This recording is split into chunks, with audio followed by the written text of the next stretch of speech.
Okay, you guys, we are here to work on our two-step warm-ups. We're going to go starting with problem number 1. I did want you to know that for each problem, this is what you need to do. You need to tell what the problem is asking you to figure out. You need to write an equation for the problem using a letter to stand for the unknown quantity. Another word for that is a variable. And then you need to solve the problem. So right now, if you need to set up your notebook, a piece of paper, go for it. If you can print the sheet off, that's fine too. So for number 1, Maria Jose has a sticker book with 8 pages. Each page holds 12 stickers. Right now, there are 54 stickers in her book. How many more stickers will the book still hold? So I'm going to have you actually pause my video. I want you to go into your notebook or onto your piece of paper, and I want you to try and write an equation that would match this problem. Now that you've unpaused the video, what we're going to do is I'm going to try and solve the problem myself, and then I'm going to review each one of these equations and see which one actually matches and makes the most sense for me. So if I reread number 1, it says Maria Jose has a sticker book with 8 pages. Each page holds 12 stickers, and right now she has 54 stickers in her book.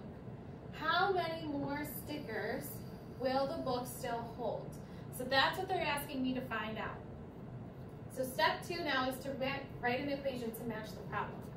So if I know that she has a sticker book that holds 8 pages, or has 8 pages, and each page holds 12 stickers, okay? I know that I'm going to have to figure out how many stickers that book can hold. So right now, she has 54 stickers in her book.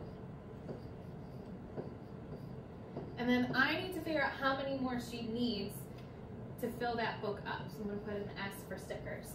So 8 pages times 12 stickers per page. And then I subtract that 54 out because this is how many stickers she already has filling in her book. So then we need to know how many more stickers will the book still hold. So before I solve the equation, what I want to do is go through and see if my equation matches and which one makes the most sense. So if I reveal this first one, it says 8 times 12 minus 54 equals S, which is exactly what I did because that's what makes the most sense when solving this problem. But let's see if there's a different way that you could have written this. So the next step, it says 54 plus S, so S for stickers, equals 8 times 12. So if I were to use this method when solving it, 8 times 12 gives me the total amount of the stickers that the book can hold.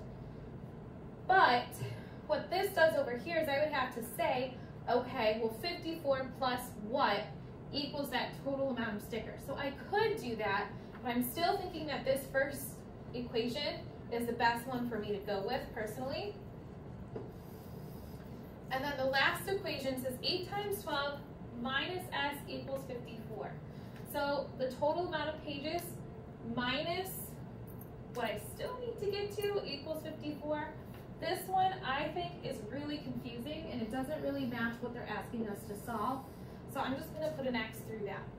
So looking at your work versus mine, go ahead and make sure that you wrote an equation that matches one of the two that's up here.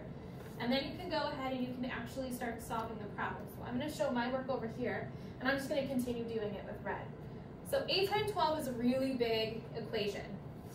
So I'm going to take it down here and say, well, I know 8 times 10, and that equals 80. Then I know that 8 times 2 equals 16. When I add 80 and 16, I get 96 stickers. Well, now what I need to do is subtract 54 from 96. So I like to use, I know some of you like to use the traditional algorithm. I'll model it a different way. So what if I did 96 minus 50, that's going to get me a total of 46. Then if I take 46, because I'm breaking this 54 into 50 into 4, so if I do 46, take away 4, I get 42, to get an answer of 42 stickers.